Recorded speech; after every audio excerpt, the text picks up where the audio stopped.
Ел аузында ауру айтып келмейді деген сөз бар. Дегенмен бұл аурудың жиі кездесетіндігі соншалық, оның алыстан айтар белгілері баршылық. Инсульт өлімге апаратын ең көп таралған аурулар қатарына жатады. Барлық жағдайда да адамзаттың қатерге қарсы қаруы ол әрине білімі. Егер бұл кеселдің алдын ала айтатын белгілерін білсек, денсаулықты құтқарып қалар едік. Бұл видеода инсульттің алғашқы белгілері туралы айтамыз. Кеш болмай тұрып қалай анықтауға болатынын білетін боласыздар. Ең бастысы, адамда инсульт болған жағдайда нақты қандай әрекет жасау керек, сол туралы айтамыз. Әрине, инсульт егде жастағы жандарда, яғни 50-ден асқан адамдарда болады. Бірақ ол туралы әр адам білуі тиіс, себебі жақындарыңызды құтқаруға мүмкіндігіңіз молырақ. Сондықтан видеоны соңына дейін көріп, бізге тіркеліп қоңыраушаны басып қойыңыз. Біздің жаңа видеоларымызды жіберіп алмаңыз. Сонымен, инсульт деген не өзі?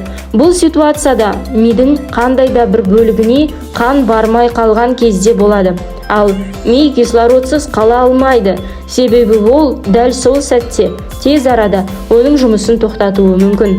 Бұл қан тамырларының зақымдануынан пайда болады. Миға қан тасымалдайтын тамырларда қан жүрмей қалады. Яғни, басты артериялардың бірінде тромб пайда болып, бастағы жүйкеге өтеді де тамырлар жіңішкерген кезде тоқтап қалады. Осылайша миға қан бармай қалады.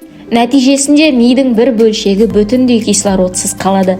Бұл жағдай жай болмайды. Оның белгілері, бір себептері әрине бар, және ол себептері қанша жылдар бойы ағзада жинала берген. Бұл қан тамырлардағы аурулар жылдар бойы жиналып, бір-ақ күнде ұстап қалады. Әрине, оның ескертетін белгілері де болды, бірақ көп жағдайда адамдар ондай қарапайым заттарға назар аудармауды үйренген.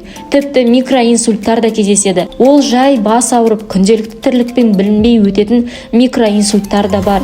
Әрі қарай күндер өтеді, айлар өтеді, ұмытылады. Ал микроинсульт оған алғашқы қоңыраудың бірі болған еді. Бұл ескертпелер толыққанды инсульттың орын алатын айтып бастаған кез еді.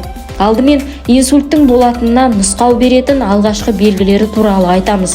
Сосын инсульттың болып жатқандығын көрсететін айқын белгілерді айтамыз. Бірінші, аяқ-қолдарыңыздың жансыздануы. Яғни, аяқтарыңыз, қолдарыңыз жиі-жиі ұйып жансызданып жатса, онда көп күмәнданбай дәрігерге барғаныңыз жөн. Екінші, есте сақтау қабілетіңіз нашарлап кетсе, бұндай жағдай кез келген адамда болады, бірақ инсульттың белгісі ретінде жиі байқалады. Үшінші, құлақтағы шум, аяқ асты құлақтағы шудан басыңыз ауырып кететін жағдай жиі болса, сонымен қатар сөздерді айтар кезде жиі қателесіп, үшінші, төртінші рет тырысқан кезде ғана айта алсаңыз, және көру, есту қабілетіңіз нашарлап кеткен жағдайда инсульттың белгілері болуы мүмкін. Естен тану, бұрын-соңды естен тану деген жоқ болып, ал енді апта сайын құлап қалып жүрсеңіз, немесе басыңыз жиі айналып, және бұл жағдай аптасына 1-2 рет болғанын байқасаңыз, онда алаңдаудың себептері баршылық. Бұл белгілердің 2 және 3-еуі соңғы 2 айда аптасына 1-2 рет байқалып жатса, онда бұлар шынымен де инсульттың белгілері болуы мүмкін. Енді осы жағдайдан 2 мәселені қарастыру керек. Біріншісі, қан қысымыңыз нормаландырылған жағдайда болу керек. Яғни 140-тан 90-нан аспау керек. Егер 140-та 90-нан асып кеткен көрсеткіш болса, онда сізде гипертония ауруы болуы мүмкін. Бұндай жағдайда дәрігермен кездескеніңіз жөн. Себебі бұл белгілер қан қысымыңыздың жоғары болуынан да әбден мүмкін. Екінші жағдай, сізде артеросклероз жоқтығын анықтап алу керек. Ол үшін алдымен қандағы холестерин мөлшерін анализ тапсырып анықтаймыз. Екінші, мойындағы артерияның хәл жағдайын анықтау үшін УЗИ-ға түсу керек. УЗИ арқылы ұйқы артериясының хәл жағдайын анықтауға болады. Егер ол холестеринге ұйып тұрса, онда басқа да артериялардың барлығы дерлік осындай жағдайда тұр деген сөз. Сондықтан бұл ағзаның жалпы жағдайы болып есептеледі. Алдымен атап өткен белгілерге тағы бір қысқаша тоқталып өтейік. Аяқтың, қолдың жансыздануы, есте сақтау қабілеттің нашарлауы, көру, есту қабілетіңіздің нашарлауы, естен танып қалу, бас айналу, және бұл белгілер соңғы 2 айда аптасына 2-3 рет қайталанып жүрсе, онда дабылды қаға беріңіз. Дәрігерге барып қаралуға асығыңыз. Бұл инсульттың алғашқы белгілері болуы әбден мүмкін. Енді инсульт кезінде не болатынын айтайық. Негізінде жоғарыда айтылған симптомдар өте ұқсас келеді, бірақ ол тым тез әрі қатты, яғни қатты басыңыз ауырып кетеді, көру қабілетіңіз мүлде нашарлап кетуі мүмкін, немесе көрудің қабілеті тек заттың ортасын көріп айналасын бұлыңғырлатып жіберуі мүмкін. Сонымен қатар аяқ-қолдар бірден жансызданып кетеді, немесе бетіңіз жансызданып түзу жүрек ауқарыңыз болмай қалса, міндетті түрде дәрігерге барыңыз. Сәл жатып алайын, демалайын қояды деп оған аса мән бермей өткізіп жіберсеңіз, аяғы қиын жағдайға душар қылдыруы мүмкін.